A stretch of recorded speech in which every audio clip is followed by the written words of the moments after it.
안녕하십니까. 이경순의 건강이야기입니다. 오늘은 밤새 안녕하신가요? 어르신들한테 늘 이렇게 인사하던 말이 요즘은 이제 우리 순서가 된 것 같죠?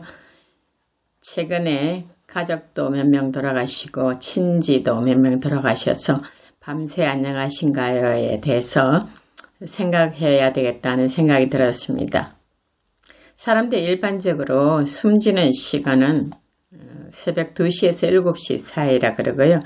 보통 지구의 자기장이 가장 약한 시간이 오전 6시부터 9시 정도로 보고 있습니다. 그 다음에 병원에서 환자들이 고통을 가장 많이 느끼는 시간도 한 새벽 4시 이후지요. 그럼 이건 지구의 자기장하고 관계가 있는 것, 그 빛과 어둠하고 관계가 있는 것이 확실한 것 같죠. 그럼 수면 시 몸의 상태를 보면 인간이 창조될 때 먼저 일하거나 깨어있지 않고 먼저 자고 그 다음에 또 하루를 더 쉬고 일을 하는 그런 환경을 만들어줬죠. 그래서 본래 인간은 자기 위해서 살아가고 있었다고 합니다. 수면은 휴식과 회복을 위한 작동 시간이에요. 이제 잘 쉬고 회복해야 이제 그 다음에 일을 할 수 있다는 거죠. 에너지 절감 수준으로 모드를 바꿉니다. 이때 호르몬이 분비되는데요. 멜라토닌이 분비되죠. 여러분 많이 들어보셨죠? 시교차 상핵과 상호작용으로 수면은 촉진하고 각성은 억제하는 일을 합니다. 멜라토닌이 우리 건강에 일주기뿐만 아니라 뭐 항암, 면역세포에 대한 작용도 굉장히 많죠. 그죠? 그 다음에 성장 호르몬을 분비하고요. 어른들에게는 항노화 호르몬이 분비되기도 하죠. 낮에 얻은 정보를 통합해서 장기 기억을 형성합니다. 시교차 상핵은 시상하부에 있는 거죠.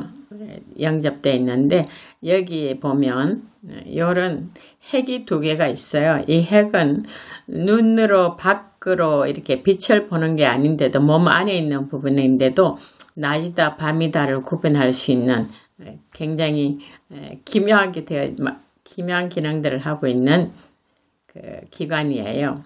그래서 빛을 감지해 갖고 일주기를 관장하죠. 아침이다 저녁이다 이렇게 하죠. 자, 그 다음에 심박동수가 감소되고 심장이 휴식을 취할 수 있도록 해주고 혈압이 저하되고 그래서 심장과 혈관 휴식이 다 되고요. 근육 이완, 근육 회복과 성장, 그 다음에 소화 기능이 저하돼서 위장관도 휴식할 수 있게 해줍니다. 몸을 굉장히 많이 쉬게 해주는 거죠. 그 다음에 안구 운동은 non-REM 잠에서 시각 정보를 처리하는 내역력이 활성화되는 걸 볼 수 있죠. 그 다음에 호흡이 점점 더 느려지지만 규칙적이에요. 체온도 1, 2도 정도 하강합니다. 그 다음에 손상된 DNA가 회복되는 일들이 수면 시에 일어나는 몸의 상태지요. 자, 건강한 하루를 시작하기 위해서 우리가 어떻게 하면 좋을까? 우리는 뭐 어린이도 아니고 애기는 더더욱이 아니고 이제 어른이에서 뭐 6, 70대 이렇게 80대로 넘어가는 처럼 말하면 꽤 많은 거리를 주행한 차 같죠. 그래서 60쪽이나 되는 우리 몸을 갑자기 이렇게 서서히 가다가 와 하고 속도를 높이면 무리가 가겠죠. 그래서 반드시 명심해야 되겠습니다.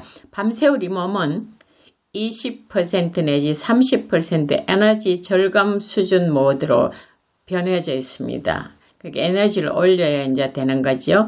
기상시의 시작을 위한 준비는 우리가 알람 소리가 나면 급격하게 일어나서 막 움직이지 말고 눈 뜬 채로 잠자리에서 좀 머무르는 것이 필요합니다. 그래서 몸을 천천히 깨워야 됩니다. 아침에 앰뷸런스를 타고 병원에 가는 분들은 많은 분들이 돌아가셔요.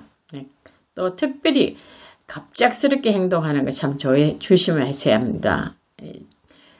이 갑작스러운 행동이 기립성 저혈압을 불러일으킬 가능성이 굉장히 많아요. 그래서 푹 쓰러지게 되죠. 아직 뇌로 피가 다 올라가지 않은 상태에서 행동을 하니까 막 어지러우면서 쓰러지게 되는 거예요. 자, 제일 먼저 어떻게 하면 좋겠냐 하면 제가 그냥 정리를 쭉 해봤습니다. 심호흡을 최소한 3분 이상을 하면 호흡기가 좀 깨겠죠. 이 심호흡은 여러분이 아시는 대로 4번 쉬면서 들이마시고 배를 볼트하고 하게 하고 힘 줬다가 4번 쉬고 그 다음에 8번 후 입으로 불어내고 다시 4번 안으로 호흡을 쉬고 하는 거죠. 내쉬고 들으시는 사이에 조금 쉬어라는 거고요. 그 다음에 들숨보다는 날숨을 2배로 하는 게 그게 좋습니다. 이렇게 하면 굉장히 호흡이 제대로 되는 거죠. 심호흡. 이때 우리가 뭘 쓴다고요? 현경막을 쓴다고요.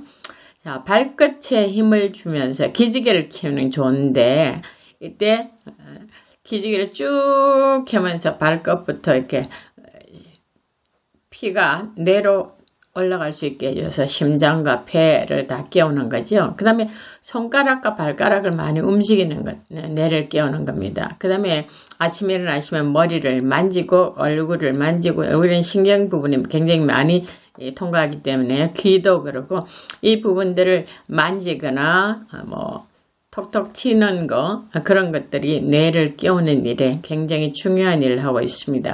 그 다음에 팔과 다리를 높이 올려서 손발 흔들기 이걸 우리가 모관 운동이라 그러는데 모세혈관 운동이죠. 우리가 몸의 각 세포에 영향을 주는 것은 피가 갖고 가지만 사실은 뭐예요? 피 속에 있는 혈장들이 혈관을 빠져나와서 세포에 영향을 주고 노폐물을 받아오잖아요. 이러려면 모세혈관이 굉장히 촘촘히 많이 있어야 되는데 20대에 비해서 70대가 되면 모세혈관의 그 밀집도 촘촘해져 있는 그런 정도가 40% 이상 떨어지기 때문에 대사도 늘어지고 뭐 늙어지고 모든 노화가 이루어지는 겁니다. 그래서 이 운동은 굉장히 중요하니까 좀 많이 하시면 좋습니다. 그럼 스트레칭 해야 되는데 굳어져 있는 허리와 관절을 풀기 위해서 어깨, 팔목, 발목 이렇게 돌리면 관절 풀기 이런 걸 해야 되는데 제가 저희 남편한테 그랬어요. 왜 앉았다 일어나면 자꾸 허리를 굽히냐고 똑바로 서라고 그랬는데 요즘 저도 똑같이 되더라고요. 왜? 나이가 따라가는 거지요.